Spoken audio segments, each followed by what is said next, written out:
Bonjour peuple de Dieu, c'est le pasteur Jérémia, aussi connu sous le nom de pasteur Loïc.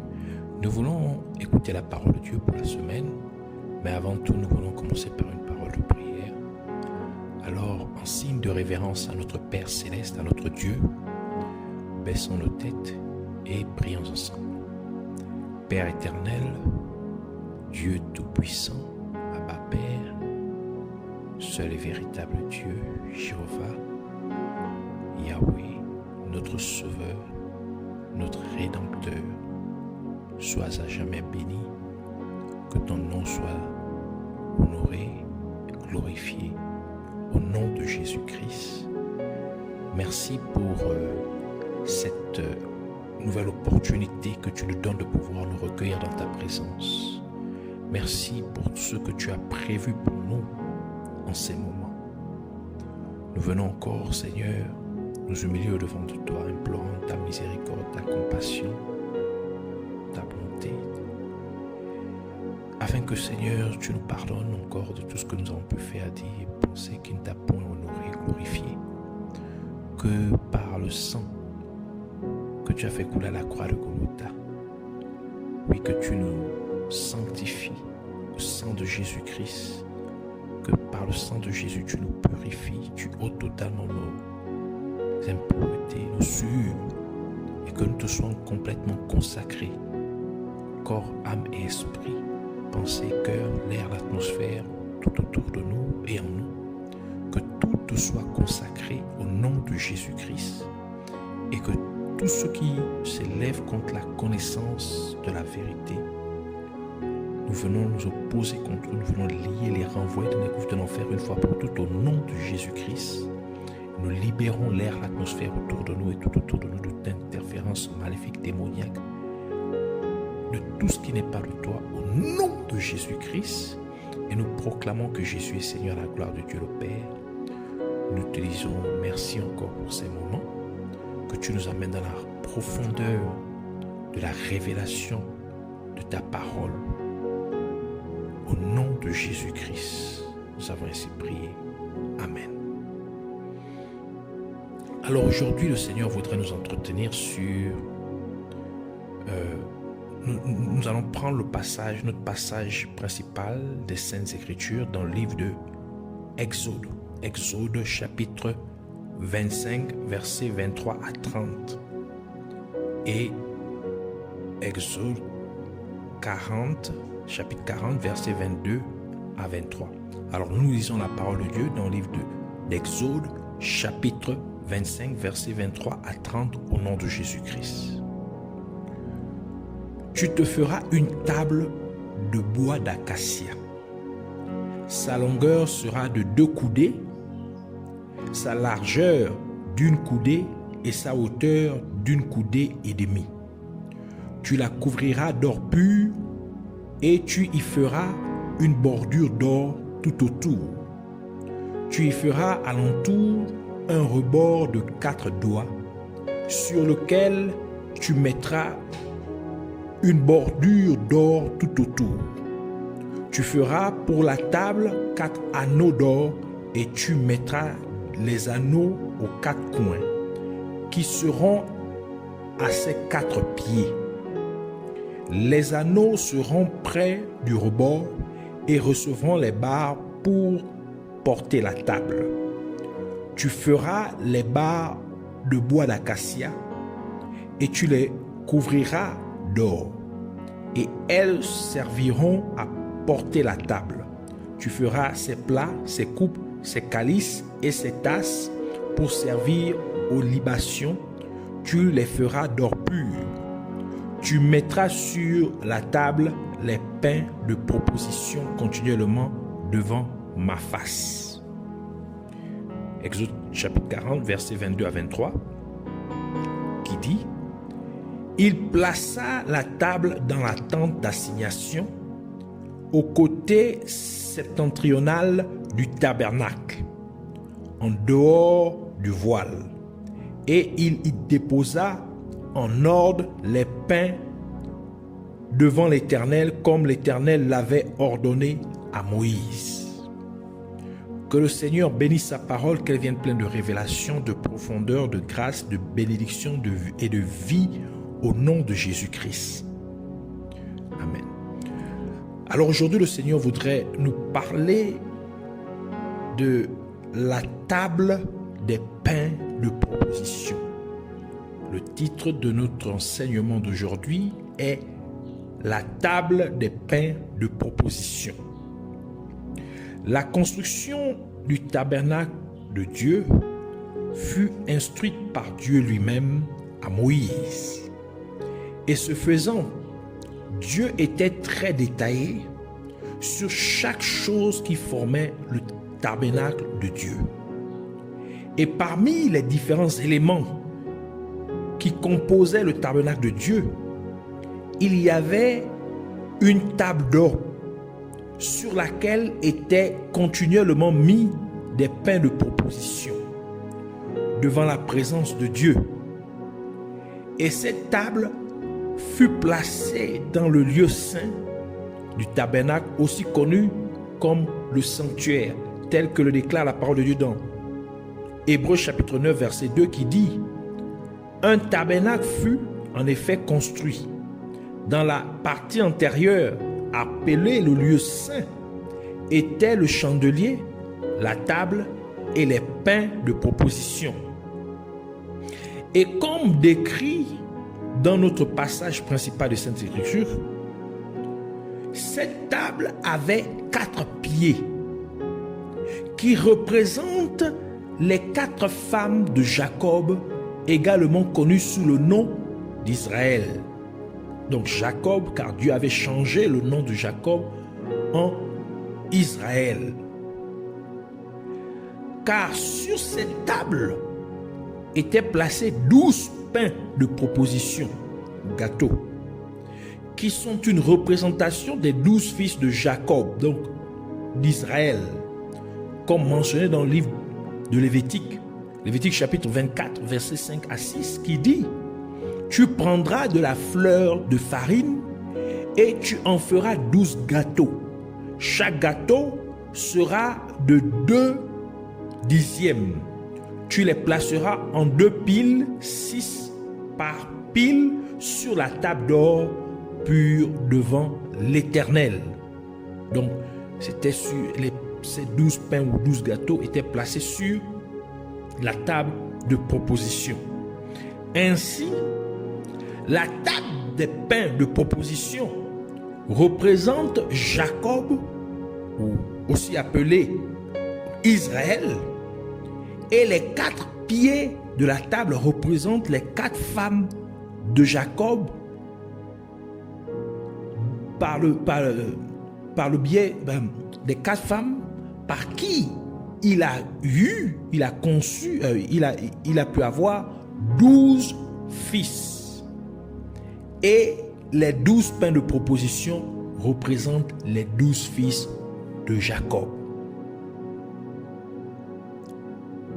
Et comme Dieu nous a révélé dans l'enseignement, l'enseignement de la parole de Dieu pour cette année, il veut nous donner la stabilité dans notre vie, afin que nous puissions mieux porter nos bénédictions et accomplir le but qui s'est fixé pour nous de la même manière que les pieds de la table sont mis 2 par 2 pour rendre la table stable, afin que les choses puissent y être posées sans crainte qu'elles ne tombent de la table et ne se cassent, simplement parce que la table est bien équilibrée à cause des pieds. Ainsi, puisque les 4 pieds de la table des pains de proposition représentent les 4 femmes de Jacob, c'est-à-dire qu'elles représentent Léa, Rachel, Bila et Zilpa. Et si les 4 pieds de la table sont ceux qui donnent la stabilité à la table, et si les 4 femmes de Jacob, donc Israël, représentent les 4 pieds de la table des pains de proposition, cela signifie que les 4 femmes de Jacob représentent les 4 piliers de la stabilité que Dieu veut nous donner. Cela implique que pour que nous puissions comprendre ces 4 piliers de la stabilité que Dieu désire nous donner, nous devons dévoiler ce qui se cache derrière Léa, Rachel, Bila et Zilpa, les 4 épouses de Jacob, aussi appelées Israël. Alors, parlons un peu de ces 4 piliers de la stabilité, car c'est ce que Dieu veut nous donner pour cette année. Commençons par Léa. Léa était la première épouse de Jacob et elle représente le premier pied de la table des pains de proposition. Cela signifie que Léa représente le premier pilier de la stabilité que Dieu veut nous donner, que Dieu veut donner à son peuple. Et le nom Léa signifie fatigué ou lassé, épuisé. Par le nom de Léa, Dieu nous dit que nous ne devons pas nous lasser, nous ne devons pas nous fatiguer de chercher la face de Dieu. C'est pourquoi ces pains de proposition, la table de proposition et les pains de proposition étaient continuellement devant la face de Dieu. Pour nous dire que quand il s'agit de chercher la face de Dieu, nous ne devons jamais nous lasser. C'est ici le premier pilier de la stabilité que Dieu désire nous donner. Nous ne devons jamais nous lasser des choses de Dieu. Et c'est ce que Jésus sous-entendait en faisant la déclaration suivante dans Matthieu chapitre 11 verset 12, disant: depuis le temps de Jean-Baptiste jusqu'à présent, le royaume des cieux est forcé et ce sont les violents qui s'en emparent. Cela signifie que vous devez vous efforcer quand il s'agit des choses de Dieu. Vous devez forcer. Vous ne devez pas vous lasser. Vous ne devez pas être fatigué de servir Dieu. Vous ne devez pas vous lasser de faire ce que Dieu vous a appelé à faire. Donc, de faire la volonté de Dieu. Vous ne devez pas être fatigué de faire ce qui est bon aux yeux de Dieu, comme le dit la parole de Dieu dans Galates chapitre 6 verset 9. Ne nous lassons pas de faire le bien, car nous moissonnerons au temps convenable si nous ne nous relâchons pas. Quand il s'agit de méditer la parole de Dieu, il ne faut pas être là ou fatigué. Et c'est dans ce but que Dieu parla à Josué pour dire dans Josué chapitre 1 verset 8 que ce livre de la loi ne s'éloigne point de ta bouche. Médite-le jour et nuit pour agir fidèlement selon tout ce qui y est écrit. Car c'est alors que tu auras du succès dans tes entreprises. C'est alors que tu réussiras. Pour dire, ne te lasse pas de méditer ma parole. Médite-la jour et nuit. Quand il s'agit de prier, il ne faut pas se lasser. De même que le dit la parole de Dieu dans 1 Thessaloniciens chapitre 5 verset 17 qui dit « Priez sans cesse ». Et c'est pourquoi Jésus-Christ réprimanda ses disciples pour le fait qu'ils n'étaient pas capables de tenir avec lui pendant 1 heure dans la prière.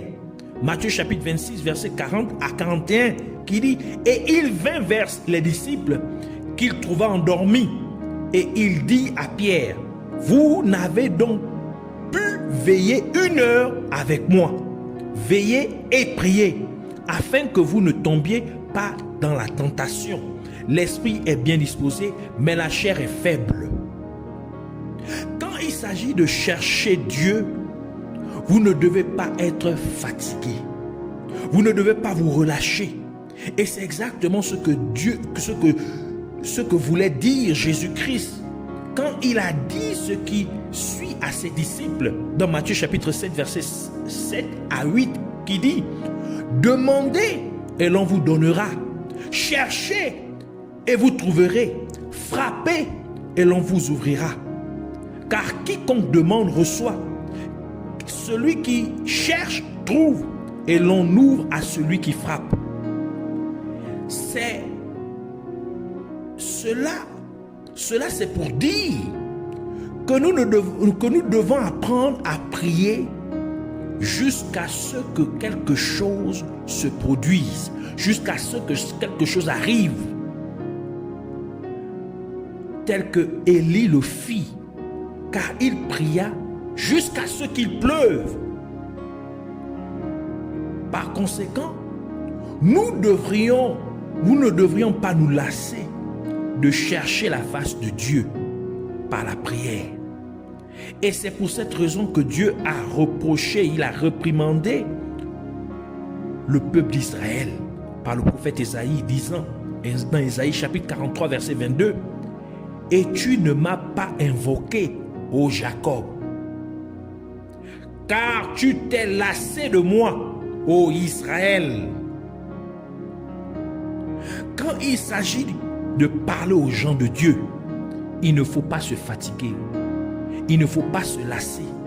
Quand il s'agit de leur parler du salut qui se trouve en Jésus-Christ, ne vous lassez pas. Quand il s'agit d'encourager les autres avec la parole de Dieu, il ne faut pas se fatiguer. Ainsi, le livre d'Ésaïe déclare dans Ésaïe chapitre 50, verset 4, qui dit: le Seigneur, l'Éternel, m'a donné une langue exercée pour que je sache soutenir par la parole celui qui a abattu. Il éveille chaque matin, il éveille mon oreille pour que j'écoute comme écoutent des disciples. Mais au contraire, quand il s'agit du péché, vous devez être là. C'est-à-dire, vous devez vous lasser du péché en arrêtant complètement de pécher, tel que Dieu réprimanda le peuple d'Israël pour l'avoir fatigué avec leurs péchés répétés. Ésaïe chapitre 43 verset 24 qui dit: tu n'as pas à prix d'argent acheté pour moi des aromates, et tu ne m'as pas rassasié de la graisse de tes sacrifices. Mais tu m'as tourmenté par tes péchés, tu m'as fatigué par tes iniquités. Par conséquent, le premier pilier de la stabilité que Dieu voudrait que vous ayez est de ne pas se lasser de rechercher Dieu, ne pas se lasser des choses de Dieu, ne pas se lasser de servir Dieu, ne pas se lasser de faire la volonté de Dieu. Allons-y maintenant au niveau de Rachel. Rachel était la seconde épouse de Jacob et elle dépeint le second pied de la table des pains de proposition.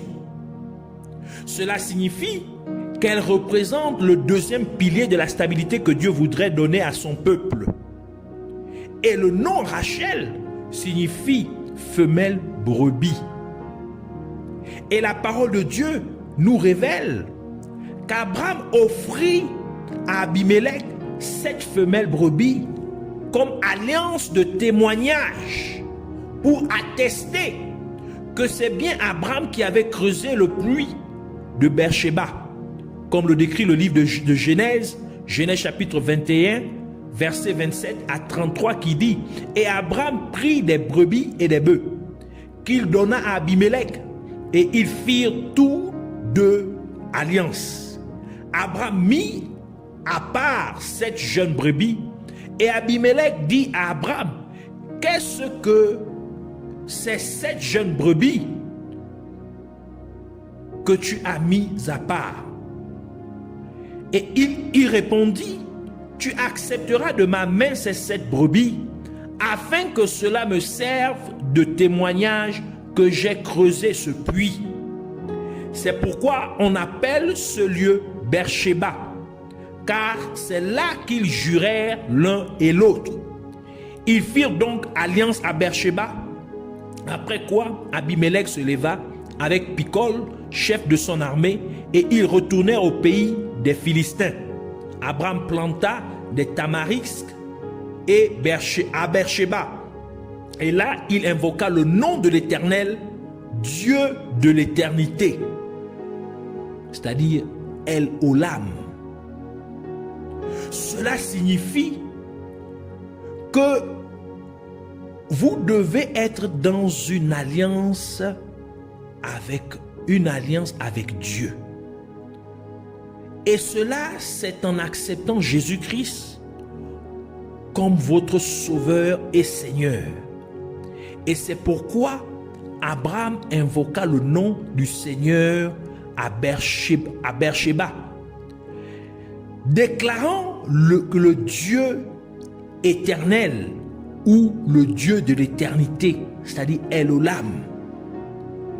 C'est pour confirmer la nécessité que pour quiconque désire la stabilité dans sa vie, d'être dans une alliance éternelle avec Dieu, pas une alliance temporaire, pas une relation une relation temporaire, mais une relation qui dure éternellement, perpétuellement. C'est pourquoi les pains de proposition étaient placés, la table des pains de proposition avec les pains était continuellement devant la face de Dieu, donc perpétuellement. Par conséquent, le deuxième pilier de la stabilité que Dieu aimerait que vous ayez est le fait que vous ayez une alliance éternelle avec lui. Et en ayant une alliance éternelle avec Dieu,